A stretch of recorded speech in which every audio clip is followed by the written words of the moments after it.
It's been made very clear in recent months that Eric Bischoff is not a fan of AEW, and AEW owner Tony Khan is not a fan of Eric Bischoff. And this is all despite the fact that Eric Bischoff has actually worked with AEW and appeared for them a few times. So how did this happen? Why are these two now in a real life never-ending feud?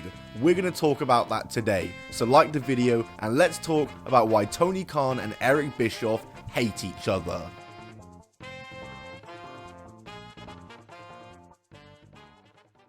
Eric Bischoff needs no introduction to the average wrestling fan, which I'm guessing you are if you're watching this channel. But guess what? I'm gonna do one anyway. Eric Bischoff joined World Championship Wrestling, aka WCW, in the early 90s, at first being a ring announcer, but over the years and during his time in the company, he would slowly but surely rise to power to become the eventual senior vice president of WCW. And the success of WCW during the Monday Night Wars and the 83 weeks that they were on top over Monday Night War can be attributed to Bischoff, but also the downfall of WCW during the Monday Night War can also be attributed to Bischoff, as can the downfall of TNA. Eric Bischoff of course joined TNA in 2010 as executive producer alongside Hulk Hogan and was an on-screen character as well. And if you know anything about TNA history at all, you'd know that him and Hogan did pretty much irreparable damage to the TNA brand, such as getting rid of the six-sided ring and hiring old washed-up wrestlers like the Nasty Boys and Val Venus. And the Hogan era of TNA is often considered the worst era of TNA, and I'd have to agree with that. Shockingly though, in 2019, he'd go from TNA back to WWE after years out of the wrestling game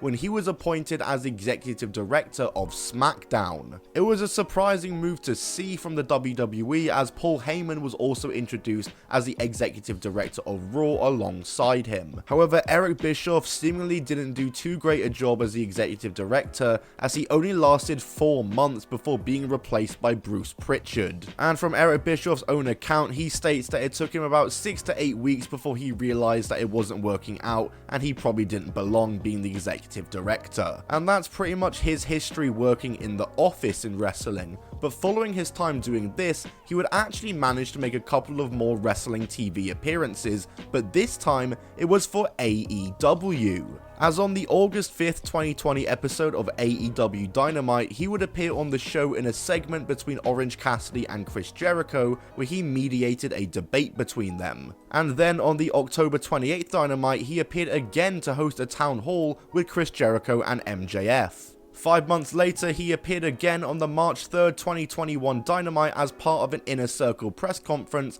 and then again made an appearance on the May 28th episode, hosting a party for the Inner Circle. So that's 4 appearances for the company in the span of about 8 months, and while that isn't a lot in the grand scheme of wrestling, it's kind of mad to think about the fact that Bischoff was even making occasional appearances for AEW at one point, given his relationship with the company now. You see, since his last Dynamite appearance, Eric Bischoff has been vocal in his distaste for the AEW product and frequently criticizes the company. He talks about AEW across his podcast and criticizes the company and talks about his current problems with the AEW product. And this has actually led to a few clashes between himself and AEW owner Tony Khan, who we all know loves to respond to his critics and detractors. The first conflict between the two and exchanging of words that I could find took place in October 2022 when Tony Khan made an appearance on Busted Open Radio, where he responded to criticism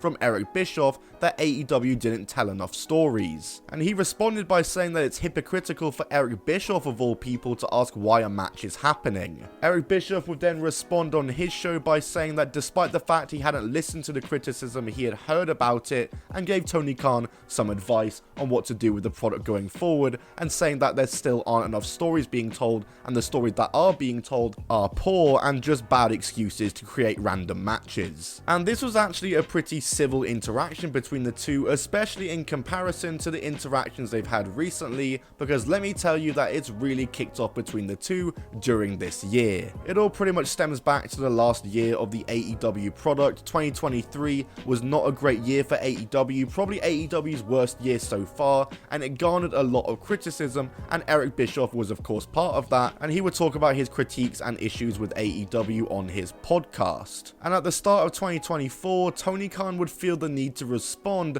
to some of Eric Bischoff's criticism. It started on January 9, 2024, as Tony Khan responded to people saying that Hook shouldn't be facing Samoa Joe for the world title, as he posted the following on Twitter. A double standard. Hook, 28-1 career record, on winning streak, calls out the champ. A logical challenge sparks online outrage. Jinder has lost literally every single match he's been in for the past year, immediately gets title shot. Where is the rage? Hashtag AEW Dynamite tomorrow on TBS. This would cause a very negative reaction from fans and also Eric Bischoff, who responded simply with a clown emoji. Tony Khan would then respond with a photo saying, "Get out of my sight, you miserable has-been." Later that day, Eric Bischoff would continue on, quoting a seemingly now deleted tweet, pointing out that Abaddon had been given an AEW Women's TBS title shot out of nowhere, and trying to point out hypocrisy from Tony Khan. Bischoff quoted the tweet by saying, "Hey Tony Khan, is this true or is it a bot?" To which Tony Khan responded, "No Eric Bischoff, not true at all. Abaddon returned to AEW, plus then they won a 4-way match on TNT against other great wrestlers to earn a title shot, which is completely different than someone going a full year, losing every match they're in, plus getting a title shot without a single win. Reading would be your friend, Eric." And that would pretty much leave it for that day. But this past week, we saw the two come head to head once again. On March 28th, John Alba, co-host of the Strictly Business podcast alongside Bischoff, one of Bischoff's 2 podcasts he hosts, would announce that the podcast would be coming to an end and would be no longer airing episodes. And Tony Khan would respond to this news in classic Tony Khan Twitter fashion, as he replied to the tweet saying, "Sunsetting this fraud of a business podcast before the next AEW media deal is a wise choice. Hashtag AEW Dynamite." And this would of course score a response from Eric Bischoff, as Eric Bischoff would quote the tweet and say, "A money mark with no talent other than spending daddy's money, going all the way to Canada to draw less than 4K in one of the hottest pro wrestling markets in North America, talking about wise choices. Strap in, it's going to be a fun day," with this video attached showing low AEW attendance at the most recent taping.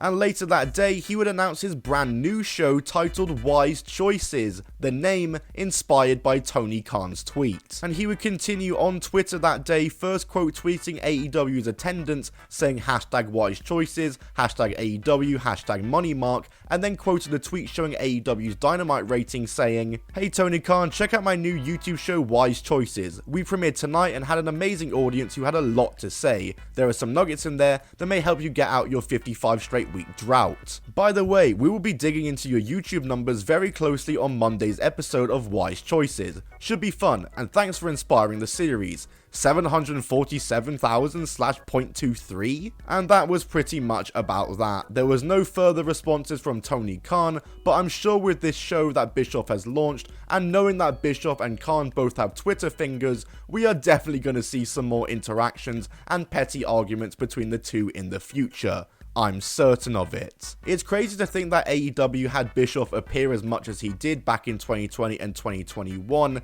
Maybe he saw something in the product at the time that now he doesn't. I remember watching AEW during the pandemic and for a second thinking Bischoff might actually get signed with the amount of appearances he's making, but of course that never happened, and with the interactions between Eric Bischoff and AEW have nowadays, I think it's certain and safe to say that Eric Bischoff probably won't be appearing on AEW ever again, unless it's Tony Khan cutting a shoot promo on him. That's it from me. If you enjoyed the video, leave a like on it. I'll see you all in the next one. Subscribe to the channel for more wrestling content. Goodbye and keep on rolling.